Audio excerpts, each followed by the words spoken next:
is going on, ladies and gentlemen? It is your boy, Sean Spencer, one half of that dynamic duo that is Let's Talk Football. And you know who I'm with on this Wednesday, this hump day. My guy, got to switch to the other side again. My guy over here from South Carolina, Will Kramer. What up, Will? What's going on, man? Happy Wednesday. Glad to be back. We got something pretty monumental to talk about since the last time we were on this show, so that's going to be something good. And I'm really looking forward to this format. It's fun to get some folks to join us and interact with them. So should be a good little Wednesday show here. Oh yeah, absolutely. And ladies and gentlemen, we have a number of guests coming on here today just to give their little perspective on what's going on in Washington. What's up with the new ownership? Are we good at quarterback, the draft? All of these coming up, and you're going to want to stay tuned for that because that is going to be exciting. Some old faces, some new faces, some positive, and some people that are just ready to bring the smoke. Yeah, I think you know who that is. So, while we are here, I'm so glad. My guy alluded to it a minute ago. We have news. And first and foremost, welcome to Washington Football Weekly. We appreciate you being here with us on this Wednesday. And Will, we got news a lot earlier than expected from last week. But we got news that potentially this could be earth-shattering news, man. This is it. What's up, Will? Yeah.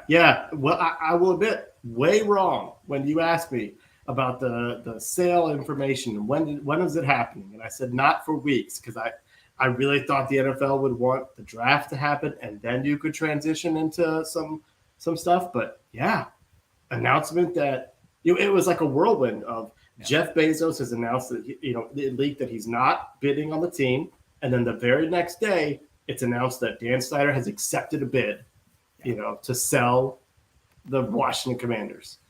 That's huge. Absolutely huge. That's amazing, man. That's amazing. And look, we've talked about it. We documented it that, Josh Harris, a businessman, really trying to come in here and make something happen. He's a shrewd businessman. So, he's not going to go out here, on a limb and do all this crazy stuff. He's going to make sure all his ducks are in a line. And he's associated in line with amazing people. Magic Johnson. And Will, you sent me a little message today. He put a significant amount into the pot, man, to help out, man. $250,000. Yeah. $250 million. I'm sorry, $250 million. Sorry, that's a big difference. Yeah, $250 million to Magic Johnson to be a partner in there. He brought it. So Magic, can be the face, one of the faces, one of the good spokesmen for it. Magic brings a huge business sense to it. He's an extremely successful businessman. He brought in Mitchell Rales, who's a local guy. He founded Sports Talk 980. Today him and his brother figured out in the early 90s that there was a need for sports talk radio that there wasn't happening, and they started that. They also have started they have a museum right outside DC in Maryland that's extremely popular, an art museum. So they're DC billionaires. And Josh Harris grew up in Bethesda. So we have two of the three biggest investors are Redskins fans. They're Commanders fans. Yeah. Like when we talked about who could be a potential owner, this was like exactly what we laid out. Like, wouldn't this be nice? And it is. Someone who grew up with the same franchise, going to games, has the same memories that we do. Yeah, and I love that. But then I gotta shout out Magic. I gotta shout out the fact that we're bringing in Magic, and not just because I do have a personal investment in it. Yes, shout out to my baby girl Catherine Hughes, diehard Michigan State fan, and of all the things we talked about, she didn't say, "Oh, I hate Snyder." She didn't say, "Oh, let's see who gets in." She said, Magic might be a part of the investment group, right? He might own the team. I said, "There's other people that are ahead of him, but he might be a part of the team." So that's all she cares about. But I love that. And one of the things he said in his interview with, I think it was Fox 5 or one of the early mornings, those he said, in every other sport that he's part owner in, he has a ring. They have a championship. That's what I want to hear, Magic. I want to bring some of that real magic and not Fitz tragic. Okay, I want to bring that to Washington because I'm excited to see what he brings to the table. So, yes, sir. He's a winner. Yeah, absolutely. But is it okay? But we have to let's get the elephant in the room, and that's this part that kind of makes me. I've heard that yes, this is sold. It's pretty good. We're pretty certain that it's pretty good to go. But this non-exclusive thing, we've seen it in the contract with Lamar and how other teams still have the opportunity to look into him, get him, invest, whatever you want to say. Does this mean anything that it's non-exclusive? I mean, technically, by legalese, it means that someone could come in with a bigger bid, and Snyder could accept it. So it's not, it's not a set in stone that's going to be, Josh Harris. But the thing you have to remember is Josh Harris was vetted by the NFL owners already. He finished second to buy the Broncos, so he's already been accepted by them. And so it's essentially if he could work out an agreement with one owner, being Dan Snyder, then it's sort of a foregone conclusion that they will accept the bid when they're looking at it. And I think the bid has already gone to the NFL offices for them to look at and kind of put some, pencil marks to. They give back to say, hey, we noticed this. We need to look at this.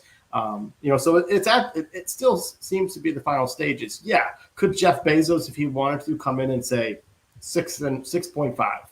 And then that kind of backs everything up. There's the rumor out there that's not dying yet of there's another group, a former Duke Blue Devil that wants to put down $7 billion. I don't think there's a whole lot of belief or legitimacy that they actually have the cash that they're saying. So I still think everything is all pointing in the direction of Josh Harris. And you know what? The other two franchises that Josh Harris owns are in the playoffs right now. The Sixers and the Devils are in the playoffs, and they have young talent, they have generational talent, and he hires people, some of the best talent, general managers, and says, go do it. And they've assembled some good teams. So there's some things to look forward to about that. Oh, absolutely. And speaking of what you were talking about, Brian Davis, he's the one who claims to have the $7 billion to potentially put in the bid for the team.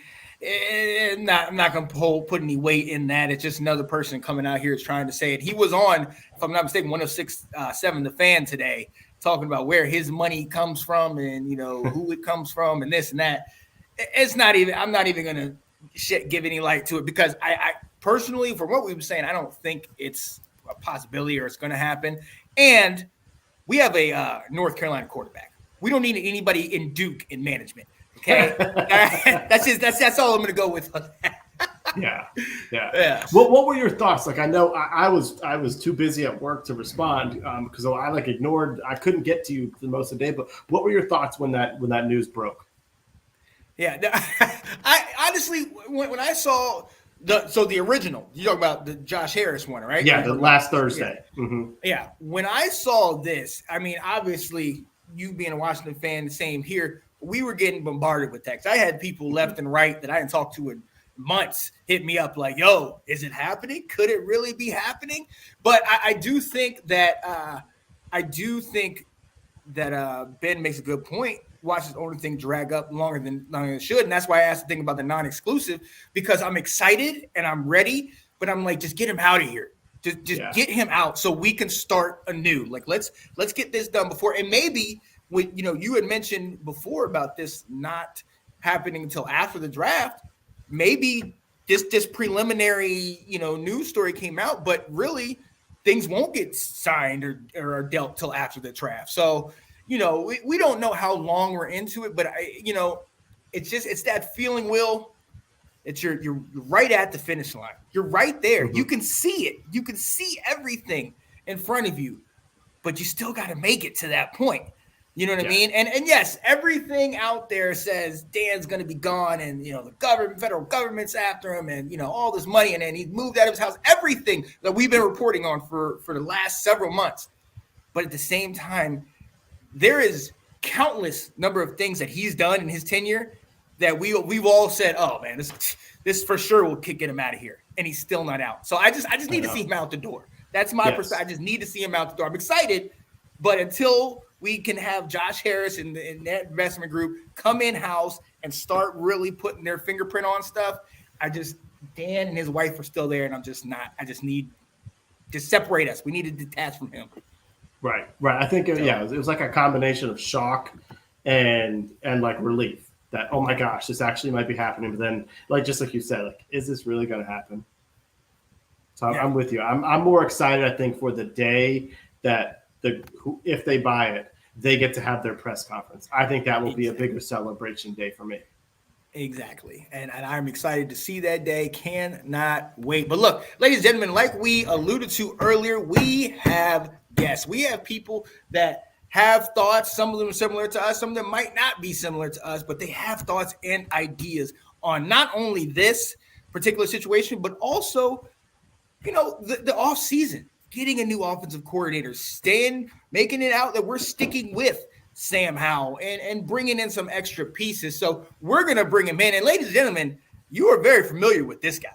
You know him as once the shirtless wonder. You know him as the guy that comes in here and sets it straight. And we are so glad to bring our guy back on the show from Herndon High School, Mr. Ab Lowe. What up, Ab?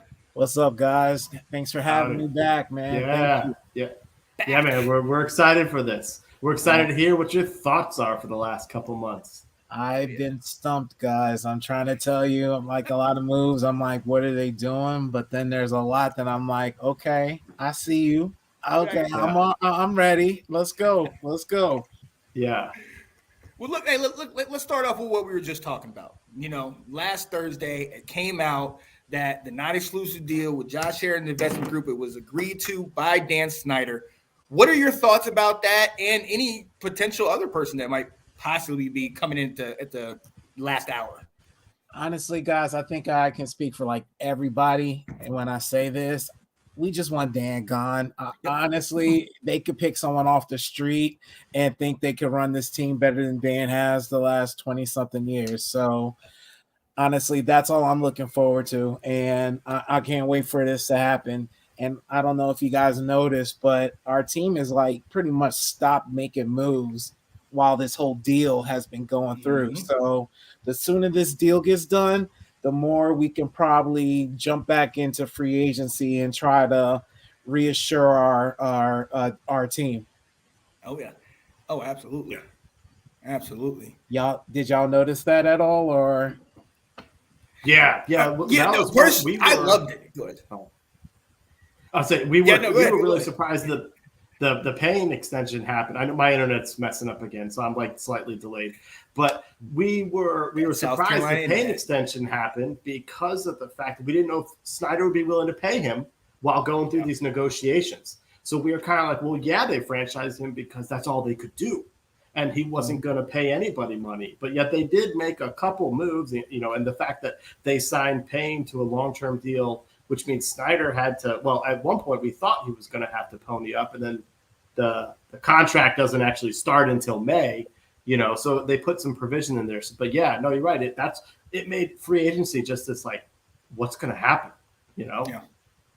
I mean, we especially under Ron Rivera, we haven't been like big movers in free agency. Like we all know that, but it's just, it was very like the Payne move was surprising because honestly, our last franchise tags, they've been just sitting on limbo until the season started. And then you already know how I feel about that. Like, I'm like, we need to trade this guy. Right.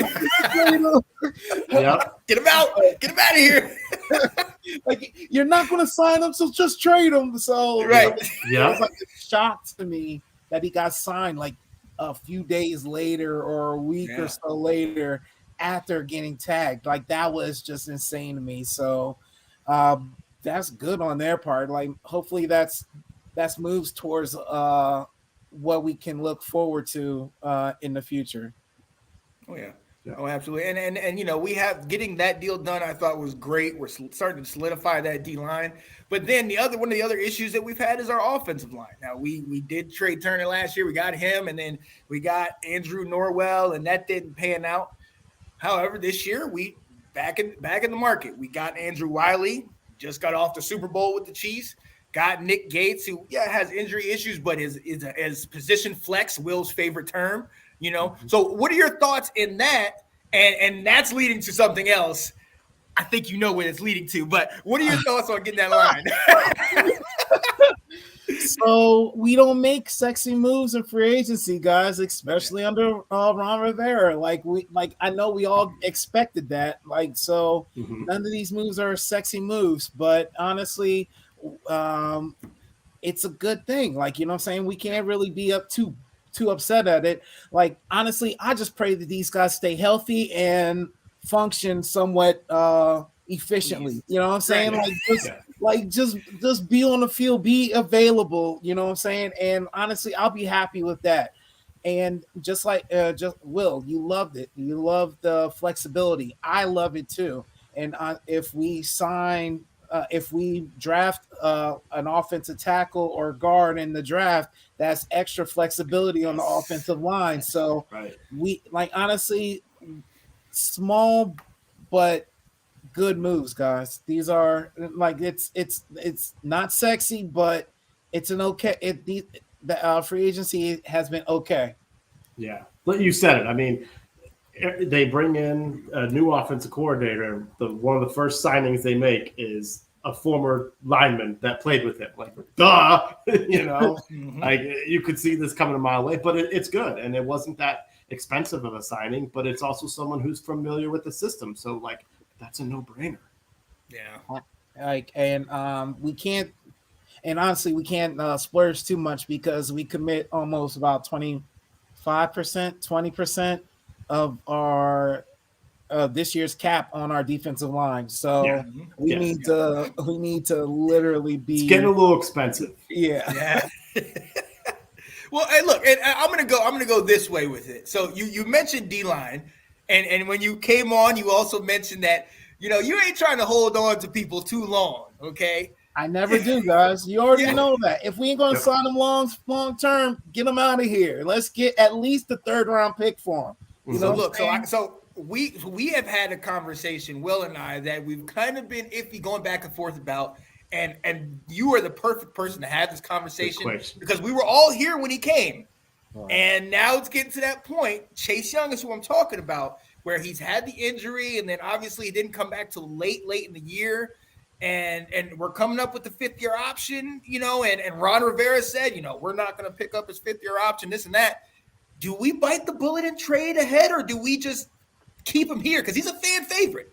Now, I don't correct me. I thought Ron said we don't know if we're going to give him the 5th-year option. Correct. Yeah. It's not till after the draft that they have to make that decision. Okay. And so to me, I think we do. To me, we don't trade Chase. Yeah. We don't trade him. We do trade Sweat though. So yes, that I think we do trade one of them. We have to trade one of them, and there's no way we're going to be able to keep this whole defensive line together. There's no way. It's like the Cowboys had that problem with their offensive line a few years ago. Mm-hmm. They signed pretty much all 5 of their offensive linemen to these extravagant deals, and eventually you can't keep all of them. You know what I mean? Yeah. So it's like you're going to have to let them go. And the fact that we didn't sign Sweat early, we didn't sign Payne early, and honestly looks like we're not going to sign Young early. The fact that we're not doing that means that they're waiting to the last minute. That means a raise in salary cap. That means raise in the cap 1. That means more money to each positional player 2. So that means that these guys are going to be even more expensive than they are now. And that's not even mentioning if they have a great season next year. Right. And so that's just something you have to look at. And to me, you're going to have to trade one of these players. Hands down, you're going to have to trade one of these players. Do I want to keep them? I'm not saying that I don't want to keep them both. Right. I know everyone attacks me these are our players. That's not what I'm saying. I am not saying that. I love both these guys. Yeah. I'm just saying it is not financially possible to keep all four of these players long term. And I've been saying that for a while now. I've been saying that for years. There was no way we're going to keep all four of these guys. Mm-hmm. Yeah. So you should have asked Ab that last week. And last week, Will tried to say you have to keep one of the two. Who do you keep? And I was like, Chase. I think Chase. I don't know. So we're glad. Thank you for giving us some clarity there, Ab. Yeah. So to me, you trade Sweat because you get more for Sweat. You do. You trade Sweat. You trade Sweat because he's going to be more expensive when it comes contract time next year. And honestly, a lot of people don't even realize there's players next year that are due money other than our defensive line too. Yeah. Fuller's it's contract year for Fuller, contract year for Sweat, contract year for Young, contract year for Curl. We can't sign all these players, and I know y'all want to keep Curl. Curl's one of y'all favorites. Yes. So So we have to be prepared, and honestly, you prepare this year, in my opinion, in the draft. You prepare this year for next year. Mm-hmm. Yep, that's kind of what we talked about too. Is like, what if you were to make a move? The idea, like, if you can do that before the draft, you could take that capital to replace that position. And does that open it up at 16? Does that open up if you get a second round pick to, replacing the guy, whichever player you got rid of, for that? No, you're right. I mean, it's just you're putting a lot of money into that defensive line. However good that they are, you're starting to put a lot of money into it. Yeah, and I think you have to think about this too, guys. We've had this defensive line like collectively 3 years now? 3 years, 3 years. Yeah, 3 together. Yeah. This will be the fourth year. We're still not winning any games. I know. Yeah. Yep. Yeah. So what's the point of it? What is the point dedicating all this money to? This is the Dak Prescott argument. Why give him all this money if he's not winning playoff games? You know what I'm saying? Great point. It's a great point. So what's the point of creating this all-star defensive line if we're not making it to the playoffs? Right. Mm-hmm. For the same 7 wins every season. Yeah. That's a great point. I loved your point about what the Cowboys did on their offensive line is they got nostalgic and said, we're the best in the league at this. We got to keep these guys. And then all of a sudden they went, oh yeah, we can't afford anybody else. I hope we draft well. Right? Yeah. All right. So one of the big moves of the offseason was bringing in Eric Bienemy to run the offense. What are your thoughts on that? Guys, initially I wasn't a big fan. I really wasn't. Like, to me, if you get passed up like 3 years in a row for head coach, and to me, it's not as simple as, it's a race thing, blah, blah, blah. Like, you guys know me. If I think it's racist, I'm gonna say it's racist. Call it out. Yep. So I'm gonna say it. But to me, 3 years in a row being passed up, like your offense was the top five, and every year you were offensive coordinator, and you can't get a head coaching job. There's something else going on. There's something else going on. Yeah. So, and honestly, I'm not saying, I don't know the dynamics of it all. I just want to be proved wrong. That's all. Like, honestly, I'm not trying to put anything out in the universe. Just prove me wrong. Yeah. Like, prove me wrong. Like, that's all I want. Like, show me that I don't know what the hell I'm talking about. Like, please. Like, but like I said, at first I wasn't a fan, but I'm really looking forward to seeing what this guy does. Like, I really want to see the difference. Y'all already knew. I thought, I forgot his name already. Scott Turner. Yeah. Y'all know when he first got here, I was screaming for him to leave. I was like, this dude needs to get out. I've been saying it from jump, but I'm glad he's gone. EB, come show us different, okay? Yeah. So it's not. Is it like Dan Snyder, where it's just like anybody but Dan? Like, do we have the same mentality? To me, it's not anybody. It's just like he's the best. He was the best out there. So show me you're the best. Like, you know what I'm saying? Right. Yeah. I love the part where you said like show me something different. I mean, this team needs to have that, brought into them and from a championship pedigree. And it's funny that you said that because Sean and I too, at the beginning of January, were like, yeah, I know there's these rumors, but nah, I'm out on this. And then at the end of January, we're like, EB, we might get EB. This is might be happening, And then you listen to his press conference, and you're like, let's go, week 1, let's go. He brings that fire. That the press conference kind of showed me something. I don't know, like I was like, but then the press conference happened, and I was like, okay. All right, I might give you a chance. Okay. Right. Okay. I like that all of our guys were there. Terry was there.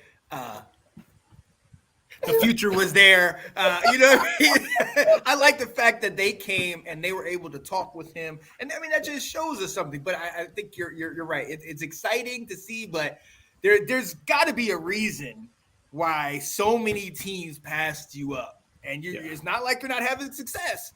But all these teams felt that you weren't the guy. So let me ask you this, because we know it's well documented. Ab, you talked about it. Coaches of color or any coaches for that matter don't necessarily get that full 5. Like they'll get 2 or 3, but if they're not getting consistently double-digit wins, 7, 8 wins ain't going to kick it. So we know Ron's on the hot seat. Was this move maybe a precursor to say, hey, if this is the case, Ron goes, we got somebody on the back end? Or, I mean, maybe is this his way to get in from there? Like, since he couldn't get a coaching job right off top? It to me, like I think that's a good way to think about it. But then at the same time, Ron runs the damn team. So, right. So if Ron is out, that means EB is out too. So what like you know what I'm saying? Ron, like I just don't get the dynamics of it, the hierarchy, because Ron runs the team. He hired his GM, but in other organizations, the GM hires the head coach. The GM, but in our organization, the head coach is over the GM. So yeah. What do we like? Honestly, that's a good way to think about it. Like, oh, if Ron is out, then EB steps in, head coach, blam. But that doesn't make sense. You get what I mean? Like, I don't know. Like, I like to see that I would like to, if that happens, then okay, I'm all about it. Maybe that's if Ron gets fired in mid-season, then EB jumps in because he's the assistant coach. Right. Now that will be his, maybe that was his stipulation on being coming to us, is because he'll take over for Ron if he gets fired mid-year. Right. And then that's like his audition to be head coach. And then maybe that will be his turnaround to getting a head coaching job. Yeah, could be. Yeah, that definitely could be in the contract. It goes to him instead of Jack Del Rio to take over. It's a good point. Well, he's when he was hired, he was and y'all correct me if I'm wrong, he's hired as offensive coordinator / assistant head coach. Mm-hmm. So that means assistant head coach gets the head coaching job. Move up. That's what it means to me. Maybe I'm wrong, guys. That's what I mean. That's how we looked at it. Yeah, sound to me. Yeah. All right, Sean's already popped up twice now, showing us the doggone number the third time. What do you think about Sam Howell? What are your thoughts going into next year?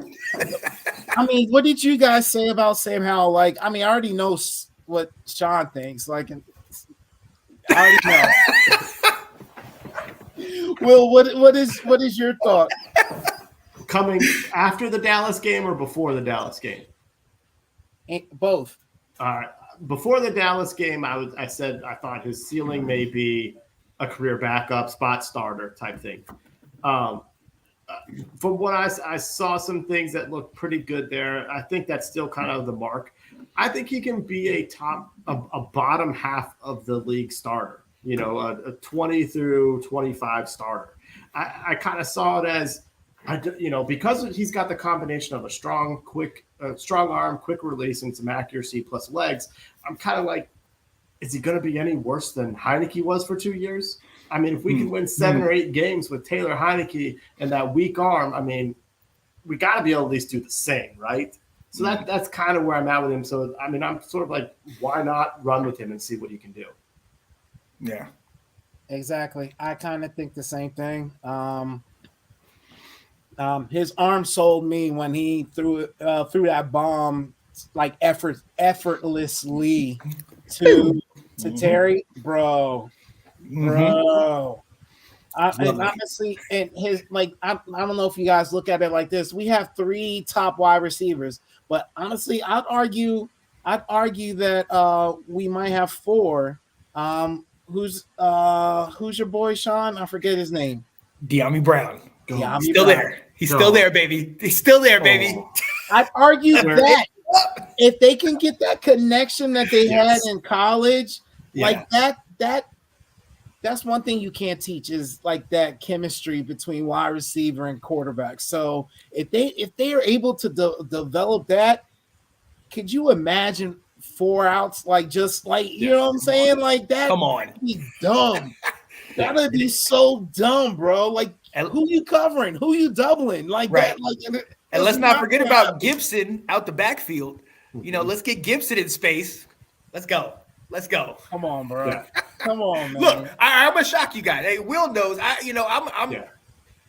You've seen me. You guys have seen it firsthand. The last 2 years, I was hooting and hollering over Fitzpatrick and Carson Wentz. They lasted a total of 5 games, I think, between them. Maybe 6 games between them, because we know Fitz didn't last a full half. Okay. With everything that we've been talking about, I think this is a great financial move. And we get Jacoby Brissett to back him up. That's the insurance. We know what Jacoby Brissett can bring to the table. I love what I saw against Dallas. And you beat Dallas, you're going to be in the Washington folklore. Everybody's going to remember that. But let's be honest, Dallas was preparing for the playoffs. Even though they had everybody out there, I don't think Dallas was really going gung-ho. My thing is this.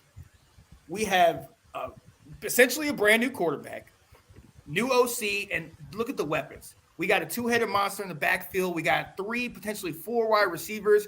Who knows what we're going to get from tight end, because that was a point of disappointment for us a year ago.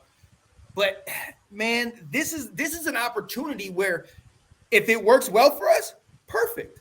If it doesn't, that's fine, because then we can go in for the draft or do whatever, and we're not paying top dollar. We're not paying $28 million and having to get rid of people like we did a year ago. So I just love the situation that we're in. Then you add in the potential new owner over here. Okay. I could do that. Yeah. And I'm just going to be standing up all year. Let's go, baby. First Commander jersey I got. Left hand up. Let's go. Let's go. Lord. Oh, my gosh. This is it. Yes. Ab, that leads us into the next question. We're going into the draft. The draft is a week away. What's the position that you're looking at? What are the things that we need? Are we going online, or do we take a shot at linebacker, even though we seem to not have that as a priority ever? All right. So to me, linebacker would be the position, but linebacker is not I don't see a linebacker out there worthy of the first round pick.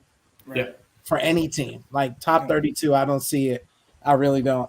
So to me, it's either for us is cornerback or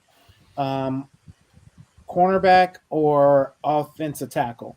And guys, I'm telling you this, if there is not a cornerback or offensive tackle that we like, and I'm saying because there's about 4, and because they're deep.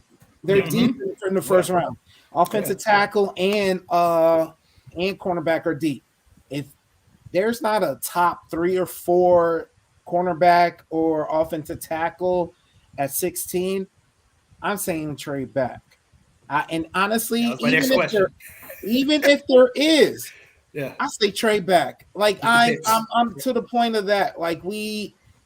there's like I'm a fan. Like there's nothing at 16 that makes me be like, ooh, we need to get this person. We need to get that person. Honestly, I'm a fan of trading back, pick up extra draft pick, like an extra second, extra third. Like guys, like tell me what you think, because I know I'm not crazy. I just need to make sure you guys aren't crazy. Yeah, it's kind of what we thought. That's what we thought. We actually shouted you out in the show and said, the other option is to trade back. Like we could get these guys, but if Ab was here, he would say trade back. And I love that idea. And look, we saw what we did last year. We traded back from 11 to 16, got the extra picks that we definitely used, and still were able to get Jahan Dotson, who showed out in every way this year when he was on the field. So I love that idea because, like you said, we've seen. I think Keely Ringo came and visited with us, and Harrison, the tackle from Oklahoma, came and visited. They're good, they're great, but they could potentially be there later. Like even if they're not, I don't need to have them. Like Will, what do you think? Guys, I'm sorry. Did you say me? Go ahead. Go ahead. The fact that we looked at Ringo and Harrison I think we played our hand. I think we played our hands, and that's telling a telltale sign that we are trading back. Mm-hmm. So, honestly, I think everybody, I've done 20 mock drafts, probably. Of course. Just 20? That's it? Yeah, that's it. And I'm not saying these mock drafts are so accurate and everything like that. But I'm just trying to say, even in the mock drafts that I see on TV, I rarely see Ringo in the first round, being taken in the first round, or Harrison. And if Harrison's taken in the first round, it's very late. Yeah. Right. And if Ringo is taken in the first round, it's very late. So, guys, if we're looking at these guys, we honestly, don't be surprised. I'm saying trade later in the first round. Don't be surprised if we trade into the second round, guys. Okay. That's how looking at those two players, that's what it looks like to me. Yeah. I'm with you too on this. I'm starting to favor, if available, Joey Porter Jr. And I'm definitely favoring if Broderick Jones happens to slide, that's the pick. You get a left tackle for the next 10 years. But if those guys aren't there, I'm with you where it's let's, if we don't love these guys, or if you think the guy that we would like to take could be there later, then let's do that. I'm with you. Mm-hmm. What else? Who else are you thinking before we get to the weekend, before we get to Saturday, so Thursday, or more importantly, what about Friday when you got rounds 2 and 3? Is there a player or a position you're like, I want that guy on the team? Last year it was Leo Chenal. That was your guy. Is there someone you're like, that's who I want to have? So second round is I'm going back to linebacker, guys. Second round is definitely linebacker. Here, I wrote down some names. Give me a second.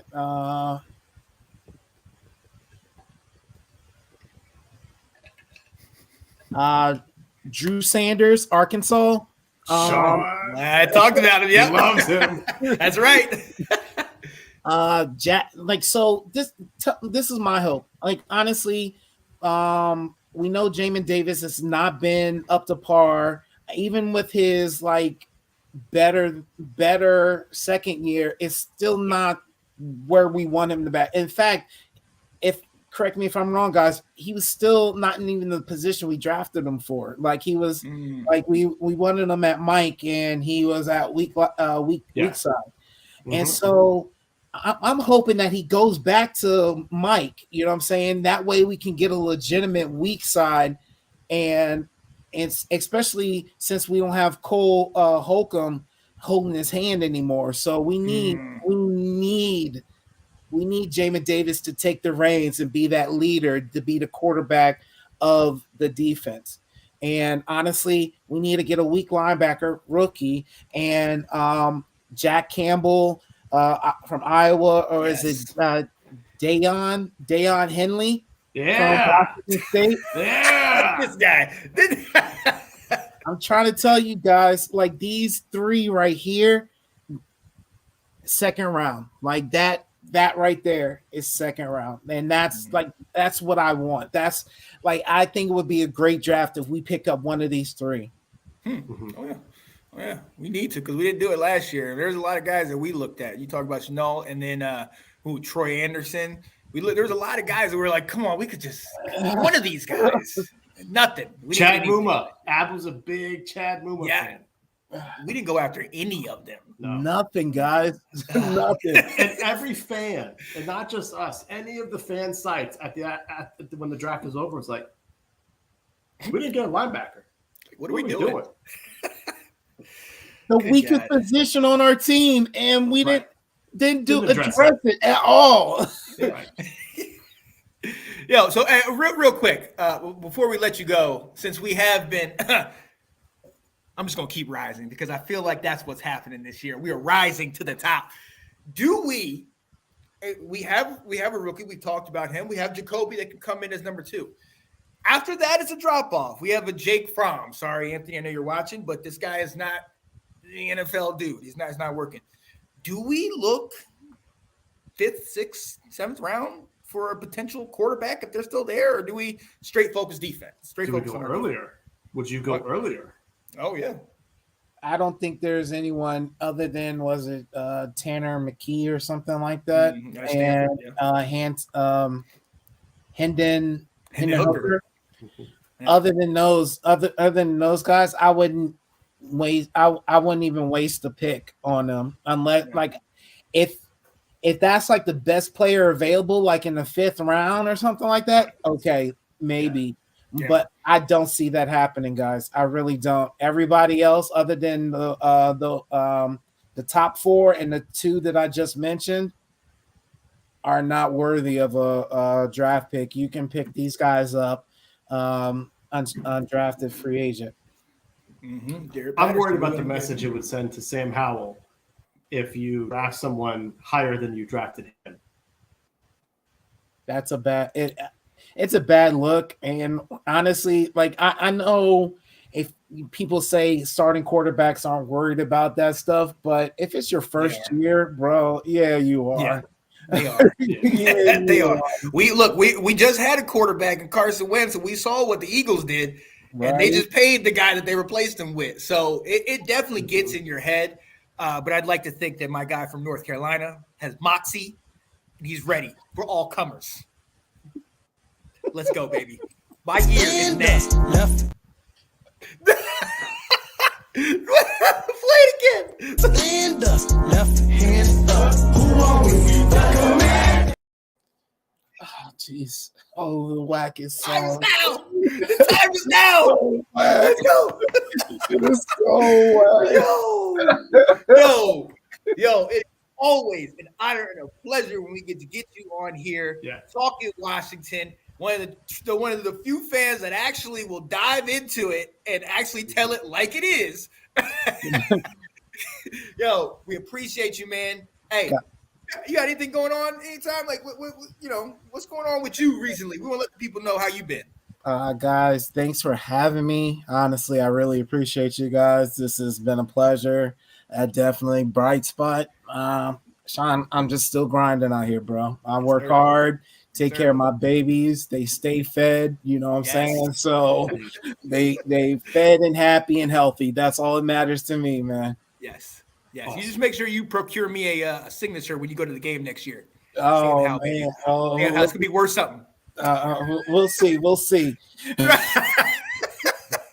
Ab will be like, get him out of here. Who is this guy? Yeah. Bring in Jacoby. The loudest one. Right. Yo, my guy, man. We will see you next time. We appreciate you, buddy. Thanks, guys. Take care. Thank you. Yes, sir. Yeah, buddy. Hey, let us move right along. We've got a bunch of people in here, but we're going to move down the list to our guy, local Washington and Baltimore Ravens fan, Nathan Snell. Nate, what's up, man? Nate M. Snell. How you doing, man? What's going on, y'all? Good. How y'all doing? Thanks for having me on. Doing well. Thanks for joining us. Oh, yeah. So what's up, man? What you're right up 95, outside looking in. What are your thoughts with how the offseason has gone for Washington in your view? I think the offseason, for me, I think it's gone smooth, regardless of all the distractions. What's happening up top with we're getting ready to transition. We're moving that man off his throne. Thank the high heavens. No, I like the pickup with Eric Bienemy. I could actually see him being a replacement for Ron Rivera whenever Ron decides to move to the front office. I think some of the moves we made in free agency, I called it with Deron Payne, giving him that contract. I was off a couple $1 million, but I figured that he should have been a priority signing. I was a little bit disappointed we didn't try to dig a little deeper in free agency. I liked to have seen that there was like a veteran corner we could have gotten, maybe a veteran linebacker, even offensive line. I still think you can find all that stuff in the draft, which is good. But I give the offseason, I'd say it's a B+. Okay, like that's pretty high. Like that. Yeah. What do you think was the best move of the offseason? I say hiring Eric Bienemy. Yeah, I'd say that was the best move, honestly. I think it was in need of change. Pace of offense. I think the way how things kind of ended last year, everything just ended on a bad note. And I think it's good to get a new sense of relief, a new sense of offense. I think you need something more dynamic in Washington. So I'd say that was probably the biggest off-season acquisition. I mean, you could say Dan Snyder's just getting ready to sell the team. It's the biggest acquisition. Yeah. But, Oh yeah. No, I can dig that. Now, let me ask you something, and I'm going to jump right into it because it's been well documented. You in Baltimore have your own issues with quarterback. We were one of the people looking at quarterback, but we decided to go against it because obviously we're keeping my guy. This is just going to be a theme for the show. I'm just going to put 14 on the camera. But what do you think about that? We get Jacoby Brissett, and you've had firsthand knowledge with him being one of your rivals with the Browns and seeing how he played last year. We have Sam Howell, who right now we have for cheap. I mean, do you think that's the right move for us to try to let Sam Howell start in there and then, Jacoby back him up? Or do you think we should have done another free agency move like we did last year? Well, I think when Ron, at the end of the season presser, he stated that Sam was going to be the starting quarterback going into the offseason, that's who you're rolling with. I don't think it's I think Jacoby, from watching him a couple of times playing against the Ravens, he's an upgrade from Taylor Heineke, no disrespect. I do think that, roll with Sam. I just think that the way the situation played out last year, I just think, you got to take into account injuries, inconsistent playmaking, inconsistent time management, those type of things you got to take into consideration. And now you look at a new offensive coordinator. You're bringing it, and you're bringing everybody back healthy. Some guys are no longer on the team, but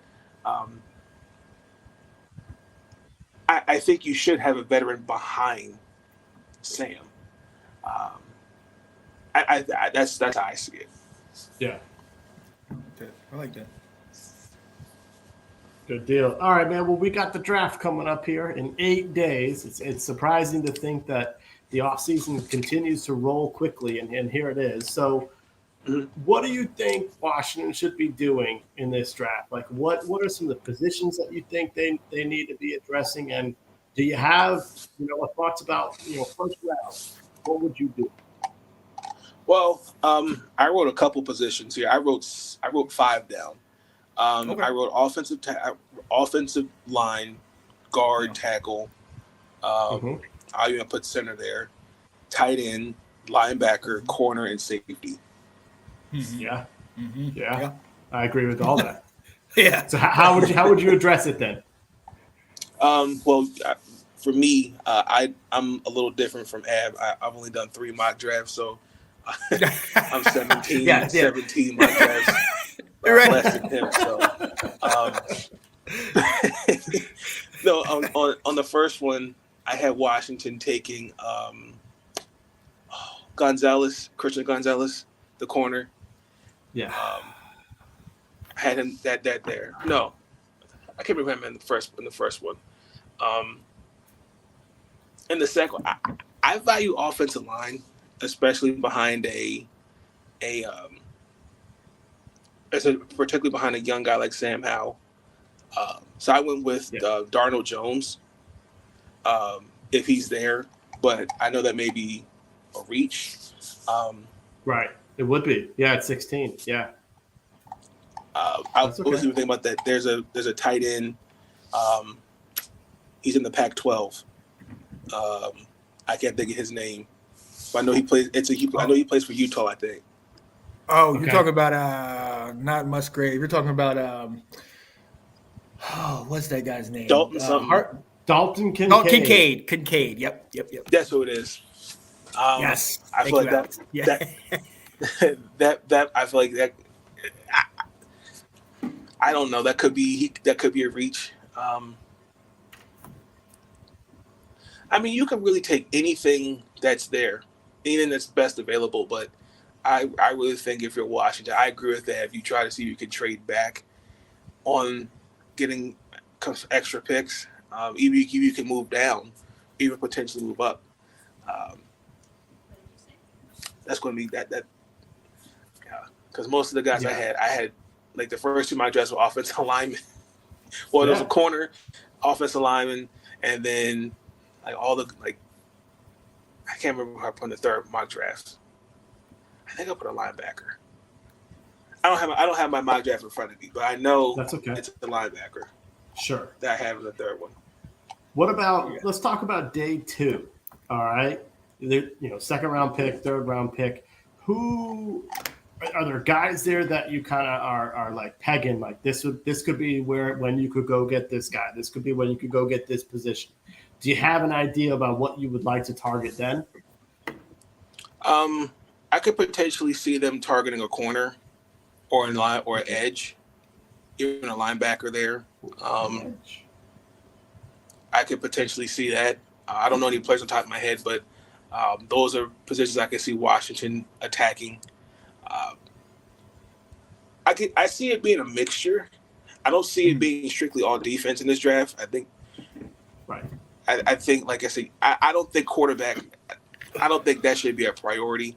I will say you could honestly make the case and say running back. In my opinion, I think you need another guy behind Brian Robinson, because the way I think they've adjusted Antonio Gibson into a returner, I think you need a legit number 3 behind those guys. So I don't know any players on top of my head that could be day 2 players, but I would think those would be the positions you look at. Now let me ask you something, because you did mention talking about potentially getting a edge rusher, and in the back we had Ab on here before, and he was talking about we had Sweat and Young, and do we potentially get ahead of the game and trade one? And he was saying potentially we could trade Sweat. If we were to trade Sweat, would you move up on getting an edge guy? Ooh,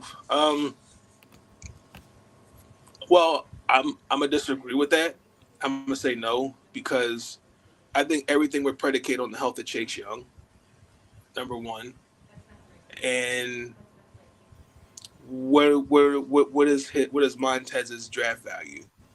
Are we talking?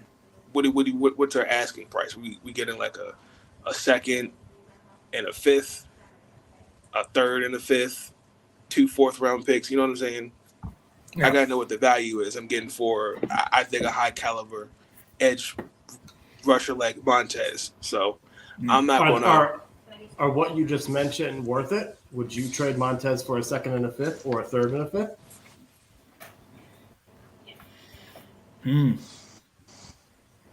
Ooh, yeah. I mean, that's a pretty good offer, but I think it all depends on if the person that I want is there. Yeah.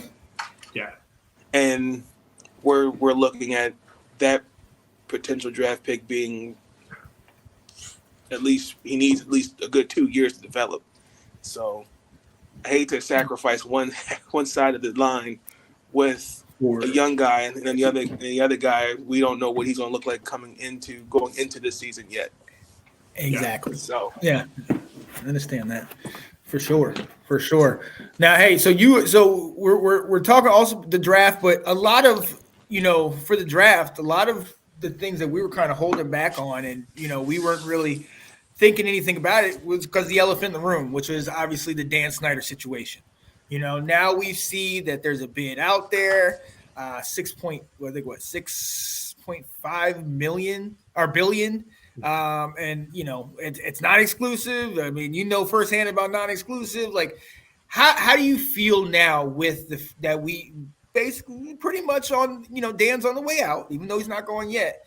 Does this make you kind of hungrier for the draft, or does this kind of make you sit back and say, let's just wait for him to get out the door and then let's see what the new owners are going to do? Like, does it change your perspective of the draft now, knowing that he's potentially out?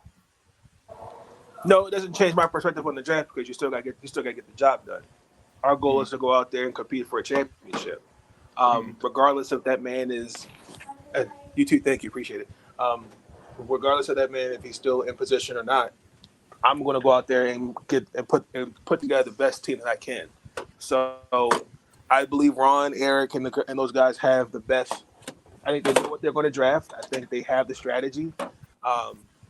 Now, ownership is another thing. I think everyone has to be brought all in with what you're going to be bringing, what you're going to be drafting. So I still think you should focus on the main objective, still have a good draft, know what you're drafting, and just still compete. That's just me. So I like that. That makes sense. Yeah. Will, you got any more? I got one more quick one. I think you froze up for a second. Are you still with us, Will? You good? You're spinning? Yeah. All right, you're good. That's that South Carolina Wi-Fi, man. I don't know what we do. Maybe if you were in North Carolina, things would be better for you. Listen, Nathan, one more question real quick. And sure. It would be a crime not to ask you this, because you're on the show and we know you're a diehard Ravens fan. Washington also was one of those that were kind of in the conversation to get him, and we went against that. But your quarterback, non-exclusive. I know you talked about it ad nauseum on different shows, but is there a chance that you guys is this all just a puff of smoke and he'll be there game day week one, or is there maybe a big draft day trade that's coming up? I'm of the two mindsets. One, I feel like it's smoke and mirrors, because there's a couple things when observing players on social media. There's certain things you can't take at face value. That's one thing. Eric, the Baltimore Ravens, people can say what they want. They're very, very keen on keeping things in-house. Eric DeCosta and John Harbaugh have made it vehemently clear and I don't know how many press conferences that they want this guy to be with them. They're building this team with him. But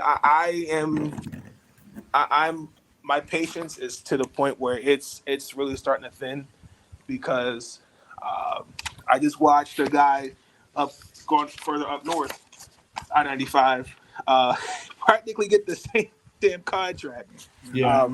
If not more, a few $1 million, and the Baltimore Ravens were geniuses, and maybe I don't know, maybe it's I don't know, but my patience is kind of worn thin. Like I'm ready to really move on from it. Whether he's going to be on the field or not, week 1, this team is still going to compete. You always got to have a contingency plan. So they talked to Anthony Richardson today, but it could go either way. But it wouldn't faze me if they just come out and say, "Oh yeah, Lamar Jackson signed a 6-year deal, $215 million." Oh, okay. It took you this long to announce it. Cool. Right. So. Right. Gotcha. Yeah. Get it, man. I get it. Well, look, Nathan, we appreciate you hopping on. Real quick, do you have anything coming on in the next couple of days? Yes. So, I haven't been uploading as consistently because I'm just finishing up my spring semester with online school. So, my season 15 just started this past weekend. So, I'm trying to get these episodes out that I've recorded, and excited for the NFL draft.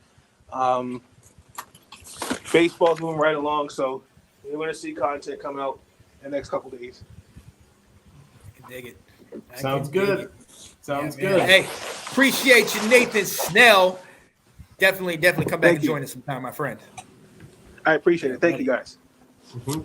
All righty. We're going to keep this thing moving along. And you know what? Before we bring this guy in, I'm just going to let him see the camera because he knows what it is he's interested in.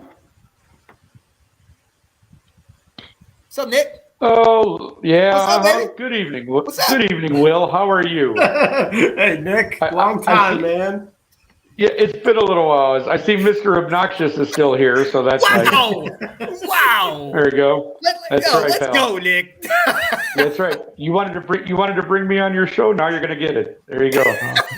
You wanted me to come on and talk to you, did you? Okay, I'm here, buddy. What do you want to know? Give me this guy. Start off with this guy because Nick and I, we got a history. So go ahead, Will. Okay, well, I'll answer your questions. Yeah, so we obviously wanted to bring you on to talk quarterbacks. I heard that you and Sean have been going back and forth a little bit. So bring me up to speed, essentially. Okay. What did you see in 2022 from Sam Howell, and what do you think we should be expecting in 2023? Okay, so here's and again, Sean knows we've gone back and forth on this. So Sam Howell gets in, what was it, one game? One game. So you didn't really see, obviously, everything that Howell could do, though, okay? Obviously, you wanted to beef up the offensive line for any quarterback.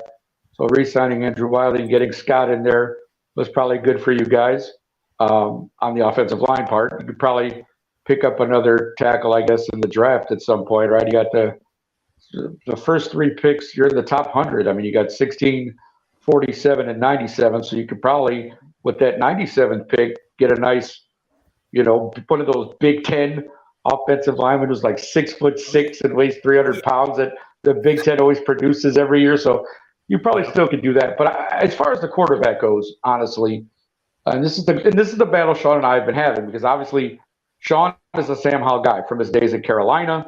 To now being with his favorite team, the Commanders. However, so he's very high on. Yeah, exactly. This is what I've been dealing with, Will, for about the last month. So this is what I'm saying. But okay, so here, let's get into it then. This is what we've been not so much arguing about, but this is where I think what I said was, and I will be honest about what I said. Bringing in Jacoby Brissett to me, yes, Sean was arguing that it's a similar situation to Chicago. Fine. We brought in Andy Dalton for ridiculous amount, $10 million for 1 year, and with Justin Fields there that 1 year. And yeah, so they go with Andy Dalton, and we all saw how that worked out because Andy Dalton, whatever, he sucked. Okay. So yes, we brought in Justin. Obviously, he's the quarterback. That's another story for another time. Sam Howell's played 1 game, okay? And I get it. You drafted him with the intent, I'm sure, especially getting rid of Taylor Heineke, that he was going to come in and be the quarterback this year. But then you turned around and signed Jacoby Brissett. And my kind of argument was Jacoby has started in the NFL and actually done a pretty decent job in his starts. And so to me, I think you have a bit of a competition here because if I'm Jacoby, I'm not coming in to back this kid up who's played one NFL game. I'm coming for the starting job. And if you're not, Jacoby shouldn't be playing football. That's all I'm saying. So to me, the coronation of Sam Howell is not 100% given to me. Again, I'm the outsider. I don't disagree with this. Can we say Nick Foles? He sat on the bench happily making a paycheck. Jacoby's going to be on the bench. But Nick Foles already had a Super Bowl ring. What does he care? He's got a Super Bowl ring. You know, he took over for Carson, I'm injury-prone Wentz that whatever. You already know how I feel about him. He really did well for you guys last year, didn't he? But anyways, I'll digress. You were right. You were right. I said it on our show. You were right. I'm done. Just saying, I did. Right. I don't want to say I told you so, but hey, let's do this. You did. You were right outside of Wrigley Field, and you told us what's up. My God. Right. Do you remember that? Right. I was outside. I was furious. I was like, at the bus stop. But I hear you. But no. So to me, you have a competition here. Again, I get that Sam Howell is probably the future. Obviously, you drafted him for a reason. I'm not going to deny that. So, yeah, you're going to see what the kid has, especially in training camp. Like I said, in these preseason games, when he's competing for that starting job, you're going to see what he's got. Yeah. And I think that will definitely tell, again, because if I'm Jacoby, I'm coming in to take this job. As you said, you like your offense, and I won't lie, it's got some really good parts to it. So if I'm Jacoby, I'm like, yeah, I want to work with these guys. I think, to me, this is a true quarterback competition going into the year with a rookie or the second-year guy who's played one game and a guy who's a little bit of an NFL veteran. So I'll be interested to see who starts week one for the old Washington Commanders. But remember this, and I'll just say this while I'm here right now before we get into anything else. Week 17, okay, we play the command. We come to you this time. We go to Washington. You're taking the L.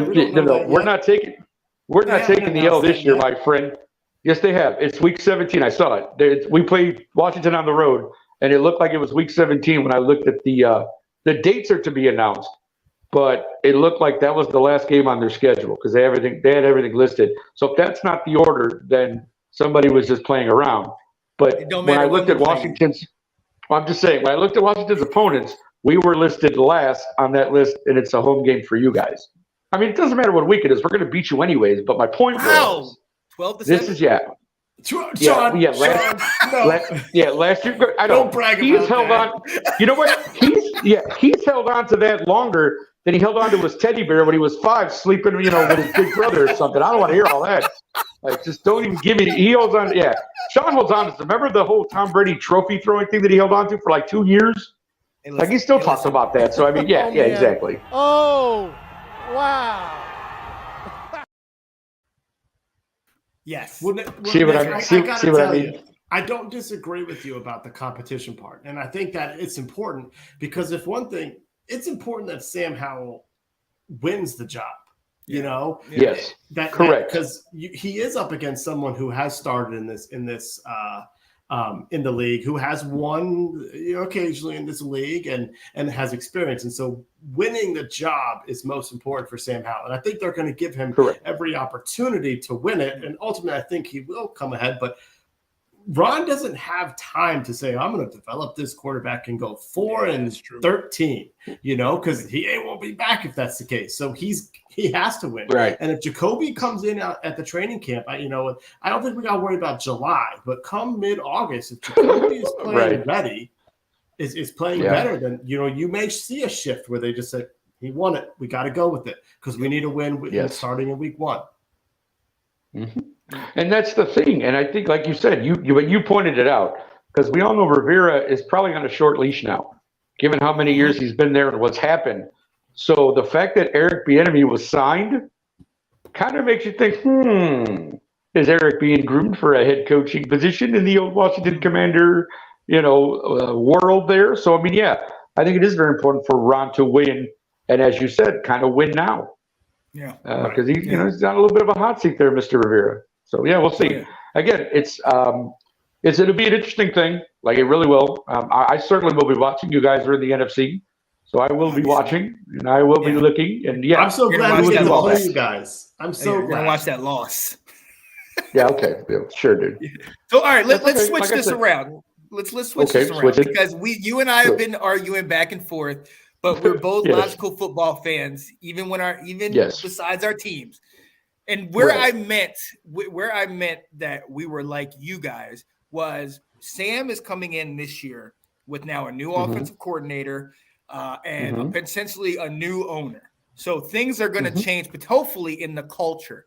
What would be something that you would tell either us or Sam, like similar to what with Justin? You knew with Justin in that second year, it was just about progress. You just wanted to see him improve, especially once the new guys came in. So you look at our situation, despite the whole QB back and forth. What are some things that you would say we need to put this piece with him? We need to do this, or are you for certain Jacoby's going in? Like, what would you do if you had Sam and you are Justin? To go back to your Justin situation, what are you putting pieces? What piece are you putting? How are you working that out? For you guys, I got a name for you, and you have the 16th pick in the first round, right? Mm-hmm. There's a possibility. There's a remote possibility that there's a running back at 16 who could be the best running back in this draft named Bijan Robinson. Mm-hmm. Now, again, he's been predicted anywhere from like 7 or 8 through like 16, 17. You know what I mean? Like nobody knows where Bijan's going to go officially.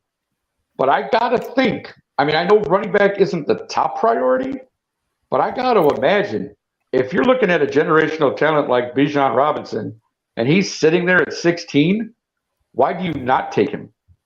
Do you know what I'm just, that's me. Again, sometimes you take the best player available when you're outside of the top 10 because all the big boys are going to go probably 1 through 9 or 10, right? The guys that everybody's talking about. Then you got your 10 through 20, which tends to be guys who are still very good and still be very productive, of course.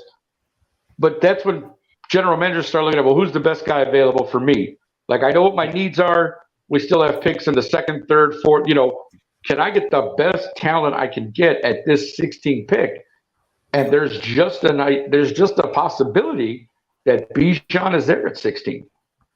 So just saying that could be something that you guys could at least explore or look at to really shore up your backfield. And I think you guys know this, a good running back can also help a young quarterback. Yeah. Especially one, because this is what the word on Bijan is not only is he a great back in terms of running, he can block. He's a good pass blocker, run blocker, pass blocker out of the backfield. You need protection especially if Sam Howell wins the job, as you said, and you got a young quarterback, you got to protect that kid before he gets his head knocked off. Like we didn't protect Justin so well, and he got his head knocked off a bunch. Right. You guys, if you want to learn anything, if I would say anything, is don't make that mistake. Right. Make sure you have enough protection for the kid so that, and again, we have a new administration as well, and that old regime is gone, thank the Lord. And, we got football people now who understand these things and are doing what they can to shore up that line. So for you guys, I would say that. Get some protection for Sam Howell. Or even for Jacoby Brissett, you don't want him to get killed either. But, especially for the rookie, if you had a stud running back like Bijan back there who can block, who can run, who can catch a pass, and with your line up front, you guys might be onto something here. You know what I mean? Oh, absolutely. Absolutely. Awesome. Now, go ahead. You were going to say, no, go ahead. I'm here for you guys. This is your show. Ask me whatever you want. No, I just said I love what you were saying. Yeah. Oh, okay. Yeah. Yeah. I think it's a possibility. No, well, that's why I'm listening. I'm sorry. Bang banging, man. I'm banging. Yeah, no, I see why. But this is what I'm saying. Well, do you see what I have to deal with when I talk to this guy on anything, whether it's this show or the roundtable or the wrestling show that we've been a part of? Like, this is what I got to deal with all the time. Wrestling show. Yes. Oh yeah. We won't get into that because this is a football show. We have a Chicago street fight coming up, but yeah, we're not gonna talk. That's right. Yeah, if you ever show up in Chicago, you're done, pal. because I'm gonna take you out, but that's a different story. Like I said, we talk about that another time. Oh, I'm coming. Yeah, I know you. Well, look, so you are. said this. Will, I'm gonna let you ask, but you talked about protection, and yes, in the private chat, a lot of people they were talking about Bijan potentially going at 10 or 15 or somewhere higher than us. Yeah. So along the lines of protection, there are a lot of guys that are out there. We know you guys a couple years ago got Tevin Jenkins, and now finally getting him going. That was a huge deal. Yeah. What do you think for us? If Bijan's not there, are we going tackle? We talk guard. Well, here's the thing. Obviously, the two biggest tackles being talked about are Larry Johnson, Paris Johnson, and Peter Skoronski. Not grandmama. Now again, not Johnson. Sorry. It's not UNLV, and it's not basketball. Right. Yes, correct. Right. My bad. Paris Johnson Jr. And Peter Skoronski. And I think I don't know that either one of those two would be available at 16. Yeah. Right. But as we know from past drafts, the craziest stuff happens. It does. You know what I mean? Like, and to me, if one of those tackles is available at 16, you shouldn't be looking anywhere else. Yeah. You know what I'm saying? Because one of those two studs would definitely solidify your line. You know what I mean? 100%. So that's the possibility too. And the other thing, I know you guys are in it. I saw a couple of things. Again, in doing a little research, quarterback obviously is a big one for you guys this year in the draft. Probably and there's a couple of names that have been associated with your Washington Commanders, and one of them I actually really like because he played at Illinois. That's Devin Witherspoon. Oh, I wish he might be available at 60. Well, it's possible. Again, strange things have happened. We know, he's projected, I think, to go like 10 or 11 in some drafts and all that. 12. Mm-hmm. But again, if they decide to go with Joey Porter Jr. first as a corner, with another team likes Joey better, you could see a Devin Witherspoon at 16, or the other way around. Somebody likes Devin better, and you got Joey Porter Jr. sitting there at 16. Right. So you guys have there's a lot of things that can happen for you guys that could actually make that 16 pick phenomenal for you guys. Right. And again, we all know there's trades up, trades down. There's still talk about, not to mention my Bears, but we have that 9 pick. And there's teams now that are clamoring to maybe move up with, I've heard Pittsburgh possibly moving up because they like Jalen Carter, which would then make sure the Eagles don't get him because they got the 10 pick right behind us.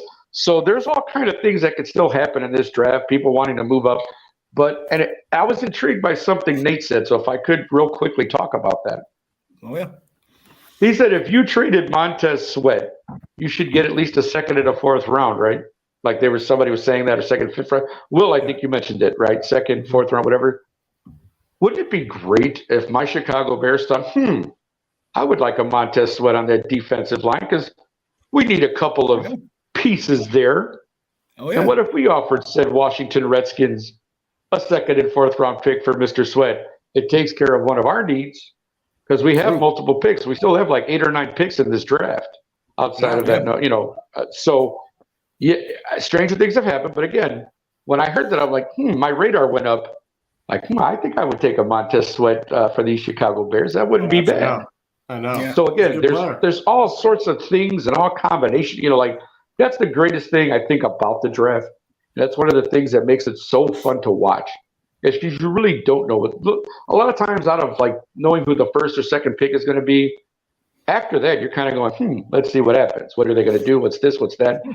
Because usually number 1 and 2 are generally kind of thought out and okay, we know what they're going to take. It's pretty much going to be this. Mm-hmm. But 3, 4, 5 and up, you go, things could get interesting. So yeah, a lot of stuff going on there, a lot of things that could happen. So yeah. Oh, absolutely. Yeah. I can't wait. As you know, and we've seen it firsthand, Nick, and we've watched it multiple times. Stuff could be all one way all the way up until draft night. And then all of a sudden, some comes out about some player that did something, and then his draft stock is dropping. We've seen Jalen Carter and his draft stock potentially dropping for whatever's going on off field. But yeah, you're absolutely right. You never can tell what's going to happen, and I'm excited to see though. I'm excited to see. For sure. More excited to see what happens against y'all. Yes. I can tell you what's going to happen against the Bears. Stand up, left hand up. Who are we? Oh, yeah. I knew that was coming at some point. So yeah, I was prepared for that. Yes, I know. I was prepared. It's okay, guys. I was prepared for that. And again, I can be a humble guy when I need to be. So I would just sit back and watch you guys hype all you want. And wait for that glorious day when that game happens in Washington. And just sit back, sip my Coca-Cola Zero, eat my sandwich and my chips, and watch as the Bears just pounce on you guys for about 4 quarters. That's all. No problem. Nothing, nothing too. Yeah, it's all good. Sounds good. It's all good, bro. How many quarters did it take? How many quarters did it take you guys last time? Yeah. We know. We know. 12-7. Yes, I know. Yeah, believe me, there's so much about that game I don't want to talk about. It's not even funny. Me too. 3 goal line stands exactly. and a quarterback with a broken finger. Let's go. And a referee who called some very questionable calls at the end of that last drive, but whatever. I won't get into that. Yeah, you see I'm not blaming the refs. No, I'm not blaming the refs. I'm just saying, like, I think there was a lot of games last year. A lot of the games last year, though, where the refs were like, "Dude, what are you calling? What is going on around here?" But again, we took the L. It's in the record book. That's fine. This year's different. It's going to be different. The result will be different. No problem. Yeah. Right. Right. Sounds like you're blaming the refs. But it's all good. Nick. I blame you. Man. How about that? Yeah, I blame you. I accept that. Yo, yeah, you always great when you're able to come on here and go back and forth with us, Nick. Appreciate you, my guy. Are you gonna? No. I know the roundtable's kind of, on hiatus till after the draft. Well, we're gonna probably do a draft recap show. We've talked about it, so I'm gonna get with the crew. We got Delilah handy. Possibly Tina. Maybe yourself. Maybe Will might want to come on and do a draft recap with us if he's available. I know. With the 2 kids and the wife and all that stuff, busy guy. He's got a lot going on. So, I know. Kids need to be healthy. So they haven't been healthy lately. Well, there you go. Very good, sir. That's a great thing when your kids are healthy, because kids get sick more than anything, don't they? I tell you. They do. So, yeah. Mm-hmm. But again, so we'll probably do a draft recap show, and then again, you guys, have seen me around. You know my face. I'll be around. Baiting Sean into any argument I can get him into, just so keep it right. Anything I can do, and with Will, I respect Will. Not that I don't respect Sean, but I respect Will and his professionalism and his willingness to never really goad me into anything, which is nice. He just states fact and he does his thing. And Sean's got to get in my face about Will, stuff. All right, Will's cutthroat. All right. Yes, I'm sure he is in his own way. Yes, I usually go after Sean with my stuff. Yeah, right. That's exactly right, and that's fine. Yeah, that's we got awesome. Poor but no, Alex, thank you. Been sitting in the background here for more than 30 minutes. We've got to. Sorry, Mr. Loosemore. And I apologize because that's kind of my fault, Alex. I had a small window to come on. He jumped. And Sean really wanted me to come on, so I apologize, Alex. But I'm sure Alex will be great. Probably try and listen in to see what he has to say. But thank you guys for letting me come on. This was great. It's always a pleasure to talk to both of you. Yes. Even if I have to, defend myself always and get into some scraps, I'm all for that because my name is what? Nick. I want the smoke. Rosario, and don't you ever forget that, my friend. Just remember that. Hey, what's Jacoby Brissett's number? Maybe I should get his jersey. Wow, he might be starting. Maybe I should get his. Bye, what's Nick. Jacoby's number? Bye, Nick. Left hand up. Who are we? Game. Let's go. All right, buddy. All right. Have a good night, guys. Thank you. Hey, you too. Yo, and long awaited, and we are so appreciative of you, my guy. What's going on, guys? Alex Loosemore, host of Restoring the Roar. First and foremost, I just want to tell you I appreciate you. I know at one point we had a certain slot, but we had to move things around. Oh, it's all good. Just like with Saturdays, you're always receptive, and you just keep professional and keep it coming. So thank you. Happy to hop on and help out, and I was enjoying sitting back and listening to those guys talk because it's great to hear all the different perspectives and see where everyone's kind of thinking. And I love what everyone was saying, honestly. The backroom chat was pretty entertaining. Oh, that was so much fun. Yo, I love it. All right, hey.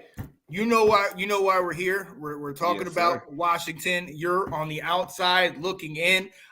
First and foremost, I'm going to do this because I went to your stadium and I was dealt an L. So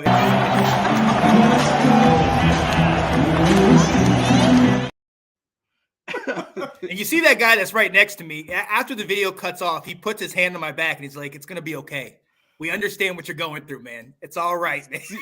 That day I was gonna talk my smack in the group chat and it started off ugly, so I was just like, I'm just gonna leave it alone. And yeah, that was good day for my guys. Right. It was a rough day for us. Look, let's get right into the draft. Will, is that yes? We'll go there. Yeah. Because hey, for those of you who don't know, my guy here every Saturday and sometimes during the middle of the week, we do Let's Talk College Football. And over the last several weeks, we have been breaking down the draft position by position, giving you our top 5 picks, some of those that are right outside that, and then also our sleepers.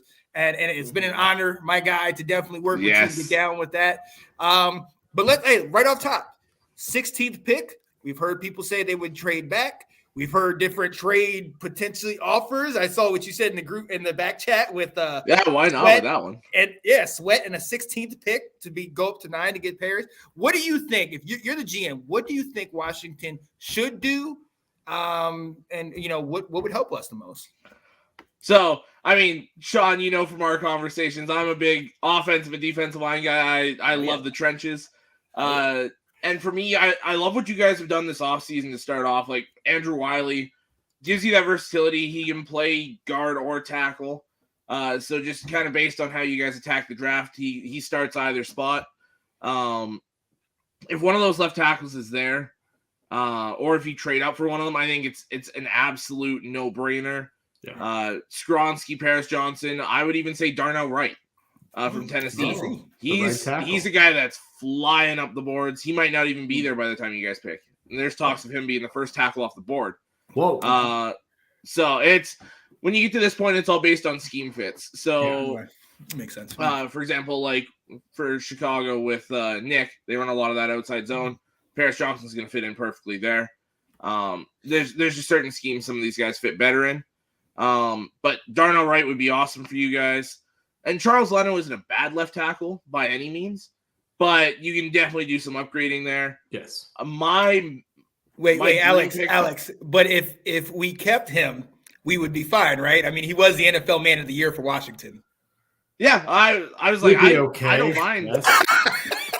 I don't mind Leno. He had a rough year this year, but the year before he was good. Sean almost cried on this show because I brought up cutting Leno so that we would be able to save some money. He was like, but he was our Walter Payton Man of the Year nominee. Right. I was like, culture. So he's a guy that's been so up and down, so I understand the idea of maybe cut him and give him money. Yeah. Serviceable. Yeah. I mean, that 2021 season, I'd say he was good. Like I'd say he was better than serviceable, but I agree with Abs here. However you say the center's name, Roulier. Roulier, he's a guy that's kind of on the out. So I would say a third, fourth round, maybe get a center. Yeah. But if you could get either a tackle or Osiris Torrance, for me, leave Wiley at that right tackle, shore up that right guard, and just see what you can get out of Leno. Maybe get a guy later in the draft that could compete with Leno for that starting spot. But I think offensive line should be the way to go to start. And as I just saw your comment there, Osiris Torrance ain't making it out of the first round. So I think if you want him, you got to get him at 16. Yeah. And I think in the private chat, we were naming some guys. I think corner should be the second round. Okay. I think you guys should attack that pretty early. And in the second round, you're still going to get a starting caliber guy. After that, it kind of drops off, in my opinion. And it drops off pretty heavy. And then at 97 there, I think you use that pick and maybe trade up. But I think linebacker. I kind of agree with what you guys were saying earlier. Okay. Trade up into the early third round, maybe try and snag a Jack Campbell, Noah Sewell, somewhere in that range, because the linebackers are starting to fall a bit. Yeah. Even though I think some of those guys are borderline first round talents, they're going to be there for the majority of day 2. So I wouldn't wait till 97. I would try and use that and jump up personally. But I think offensive line, then corner, then linebacker would be the way I would attack it. Yeah. I think I would be ecstatic going into Saturday with those 3 positions being addressed. Absolutely. Mm-hmm. Yeah. Well, and then you can look on day 3 going into Saturday, rounds 4 through 7, you can still get a serviceable tight end if you want somebody behind Logan Thomas. And then you can just kind of go best player available after that, shore up some of these other spots. You could go get another quarterback like you guys were talking to kind of be that third guy. Maybe someone like a Max Duggan even. I think he's going to be there late day 3. Jake Hayner is another guy I personally really like. Probably going to be 5th, 6th, 7th round. Yeah. So I think that would be a huge get for you guys. Isn't there a quarterback from JMU that's coming out? Yeah. No. Oh man. Wilson, not happening. I think so. I can't remember the name though. I'm in Teddy? 12, so yeah. I thought Teddy was coming back. The actual JMU quarterback. Yeah, it's the guy from Shepherd that's coming out this year. Well. Yeah. My other alma mater. Eddie Santeo or something like that. Is that his name? What's his name? I forgot his name. I knew it, but yeah. So okay, but let's look there because as we've seen, I've been talking Sam for all show, and everybody's been giving me their 2 cents and everything. Indian Hooker has come in and talked with us. I mean, what are your thoughts on that? What do we look at? I mean, we got Jacoby. Obviously, Sam is very green, but do we get? Yep. Do we look quarterback? I mean, at any early or at any point? I think if you're going to look quarterback, it's got to be day 3. I think if you go any earlier, you're doing a disservice to Sam Howell and you're wasting that pick from last year. Yeah. I think you got to see what you got in this kid, and you got to know, like, Howell should be tossed out there to start the season. Obviously, you have the competition in training camp to see. Obviously, if he's not that guy, you can find it out in that first month there. But you've got a very good, arguably the best backup in football in Jacoby Brissett. I would throw him up there amongst all the backups and probably take him over all of them. So you've got a guy that can go in and win games if you need him to. But to me, and I understand the sentiment for Ron Rivera, but I don't know that if you're struggling and Sam Howell's out there, I don't know that with that division that Brissett's going to win you many more games than Howell will, just because that division, all 4 teams are so good in your division. So I would ride it out with Howell, see what you got. And then even if they struggle and Rivera ends up losing his job, which I think he's on an extremely short leash, especially with the new owner coming in, I think that it's extremely tight. So if you start to struggle, Bienemy's the head coach in waiting. That's a given. You don't bring this guy in, give him the OC and assistant or associate head coach without him being the next guy in line. So if you struggle this year, you'll be up near the top of the draft in a position where you could go get one of the top guys in 2024. Right. And I think that's a great scenario. I think you build the rest of the roster around Howell and possibly Brissett this year. And then if they don't work out, then you jump up to get your quarterback next year. Right. The only part that I'd have to say that I don't know about is, you mentioned we have the best backup in the league. Atlanta's got a pretty good backup now. Oh my God. Squad. So. Heineke is a very good backup. He is. He's a great backup. Yeah. No. Brissett is a better passer. So I'm going to bring up a scenario that I love that Ab is still in the background comments to think about this. We have this assumption right now that Washington needs a Travis Kelce. All right. They need their own version. What makes us think that Eric Bienemy wants to run the same offense that Andy Reid did? And what if Eric Bienemy is looking at this team and saying, I got 3 good wide receivers. That's going to be my focus. And that Logan Thomas doesn't have to be Travis Kelce. It's like this tight end draft is deep, but what if he's looking at our roster saying, this is not what we need. Yeah. I'm going to run my offense differently. Yeah, and I think realistically, every team needs a serviceable tight end. But yes. and Logan Thomas is serviceable, but for how much longer? Right. He's been in the NFL for a long time.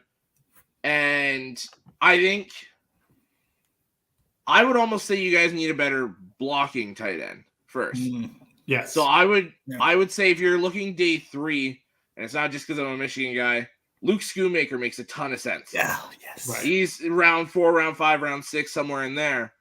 But he's a guy that can run the routes, has good hands, but he's a phenomenal blocker too. Mm-hmm. And especially if you draft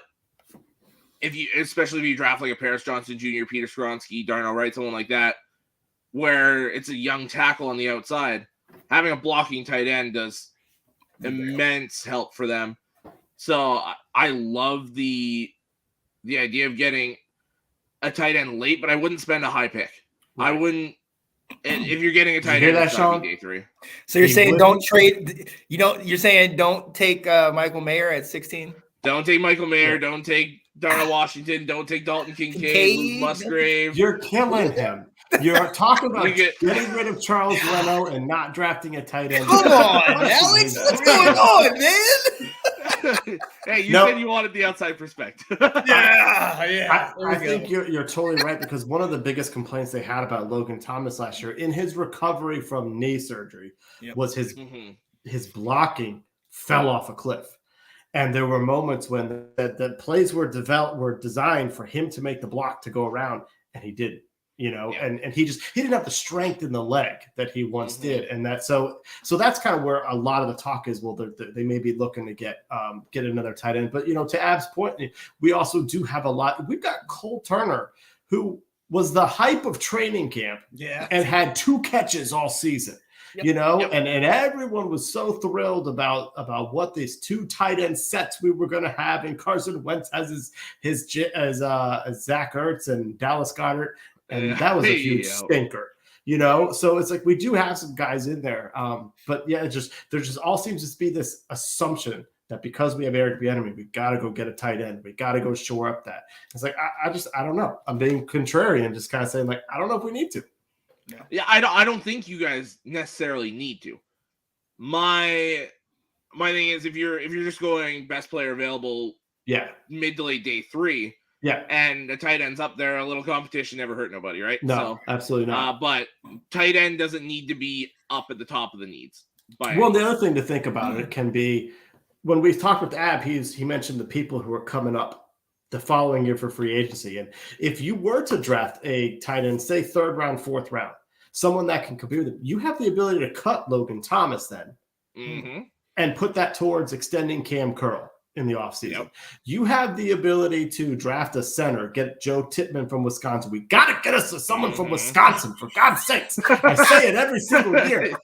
And if you draft a replaceable center for Chase Roulier that can compete with Nick Gates in there, you have the ability to cut Chase Roulier, and you have money that you could repurpose back into the roster in another way. Absolutely. So, I think some of this stuff, and I brought up a great point in saying like we made some early moves in free agency, then silence, because I think when there's a new ownership change, you can kind of start to see some of these other deals that there's going to be moves after the draft. We're probably going to cut players because we need to make some moves to get some cap space. But then you could also start filling in some of these guys. I mean, heck, it'd be expensive, but they could also say, Montez, we want to throw the boat at you. Here we go. We're going to extend you. And here's how we freed up some cash to do it. Now, here's the thing with that, too, is when you do these extensions, I mean, we've seen the Rams and the Bucks and all these teams do it. You can give them these heavy extensions, especially with new owners coming in. If they want to spend that money, you can give those massive extensions where it doesn't actually cost that much against the cap. Right. Where the owners just shell out the money early. And then for Montez, if you gave him, say, something close to Deron paying that 4 years, $90 million, and you have like $75 million of it guaranteed, then that gets spread out evenly over the 4 years, but then it's still a way lower cap hit than what it should be. Right. Oh, yeah. I think I saw that even with Jalen Hurts, like next year, he's still not costing them much. It's not until it's heavily backloaded. Yeah, which and I would just like to point out. Deal too. Oh, okay. So it goes after, you mean? Okay. Yeah, so it's really a 6-year contract, essentially. Okay, that makes sense. Oh, wow, okay. The backloaded contracts is the Dan Snyder, Vinny Serrato way of alluding the salary cap. If there's one thing that they did well, was they signed Albert Hainsworth to $100 million contract, and by the time he was gone, they'd only paid him about 30. Because everything else was going to be in years 4 and 5 when they're like, wow, he's not going to be on the roster. Yeah, the show is going awry when we're saying positive. Look, the show is going awry when we're saying positive things about Dan Snyder. All right, and Albert Hainsworth. And Albert Hainsworth. But look, so you talked about it. We talked about it in the private chat about potentially, moving on from Montez Sweat. Okay, which would leave a hole at edge. We've discussed it. You and me have discussed it in length, the number of guys that are coming out at that position. If we were to make that move, hypothetically, how early then do you think we should value an edge guy? Do we get him at 16? Or, I mean, say we don't trade up or anything like that. Do we get him at 16 or wait till second, third, or? If you move on from Sweat, it's edge at 16. I really do think that. And I think someone like Miles Murphy is there that can fill that void. Oh, wow, okay. But yeah, if you move on from Sweat, which I would not do. Yeah. Me, I love what Montez Sweat brings to the table. I would say, at least in my opinion, he should almost be more untouchable than Chase Young. Ooh, okay. I like him that much. So I would not move Montez Sweat, but yeah, if you move on from him, you got to address that as soon as possible. Yeah. Makes sense. Okay. I like that. I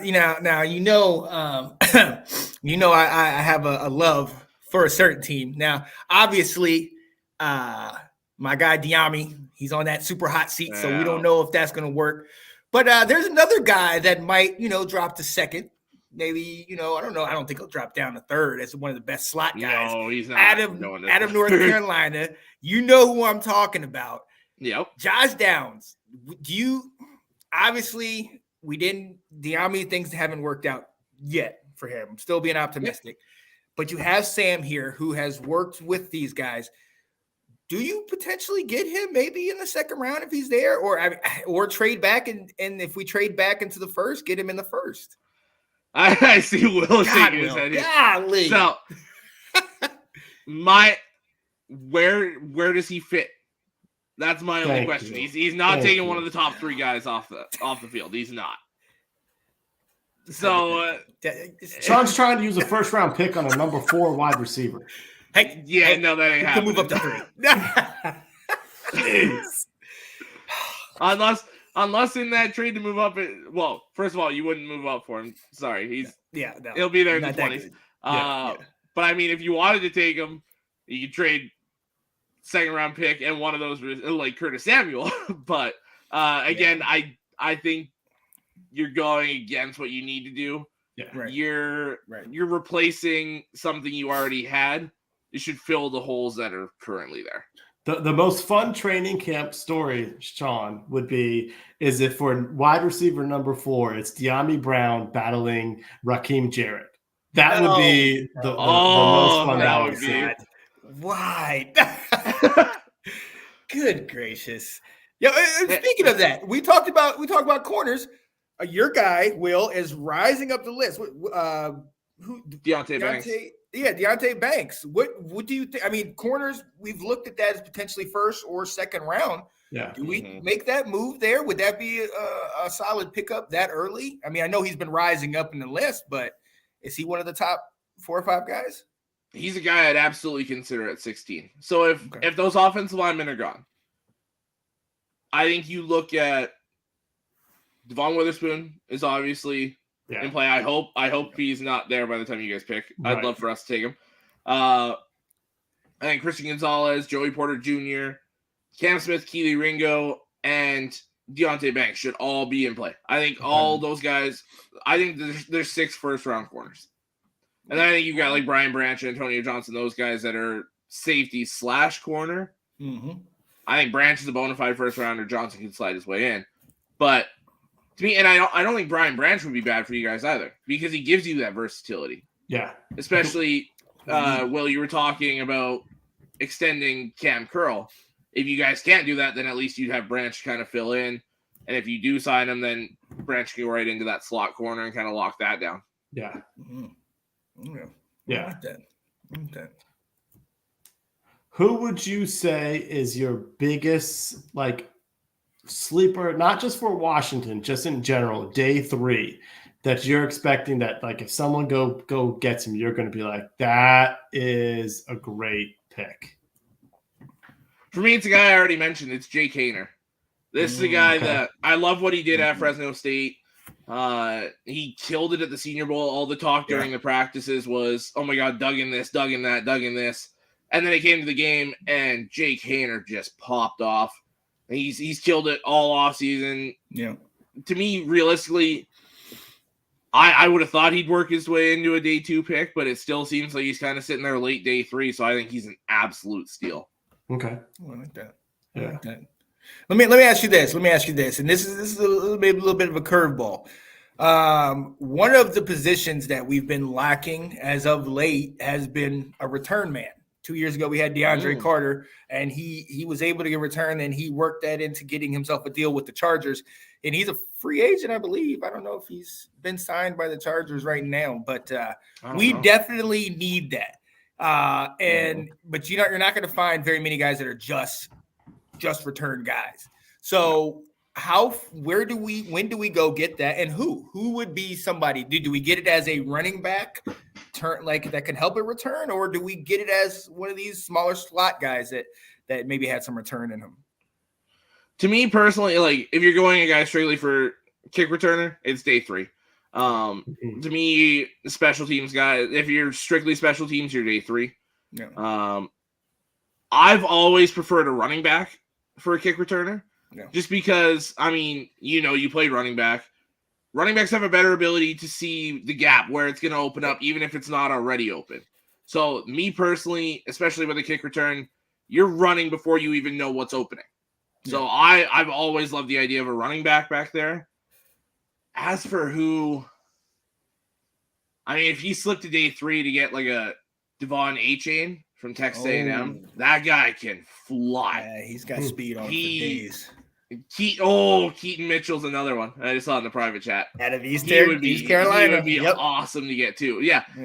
Me personally, I've always liked the running backs as kick returners. Yeah. Okay.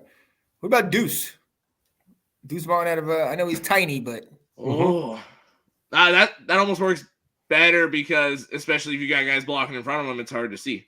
If you're getting him for just a returner, as long as they can hold on to the ball and they can run, I love Deuce Vaughn, and it would give you a little bit more versatility in that running back room. He's one where I don't really know if he's a day 2 or day 3 guy. He might go late day 2, so let's see how that goes. But where do you think Spears is going from Tulane? I think just with so many running backs, I think he's round 4, round 5, somewhere in there. Because you look at it, round 1 is Bijan. Round 2, you've probably got Jahmyr Gibbs is the lock for second round. I'd say Zach Charbonnet has locked himself into the second round. But then at that point, everyone else is kind of up in the air still. Yeah. So from late round 2 to round 4, 5, 6 even, you're gonna get a stud running back in this draft. At least a stud at the college level. How they transition the NFL is a different story. Yeah. But I saw in the private chat there. Jahmyr, I think they make a mistake if they're going running back. I really do. They love Pacheco. Yeah, well, and Pacheco did so well, and you lost so much on that offensive line. I'm not one that really has faith in the kid from Jacksonville that they brought in. I can't think of his name right now, but they paid him all that money to be a left tackle, and I don't really like the move. Oh, Juwan Taylor. Oh, yeah. So, yeah, I think Kansas City's making a mistake if they go Jameer at 31. I mean, he's an awesome player, but they got bigger needs. Absolutely. Man, oh man. Alex, I'm going to ask you this. We talked about, I've asked everybody about the quarterback. Asked Herndon Hooker. I like to call him Herndon Hooker because his name is one letter off of where Will and I and Ab kind of grew up with the school. You know? Okay. Yeah. Love what he brings to the table. You said Jake Haener as well.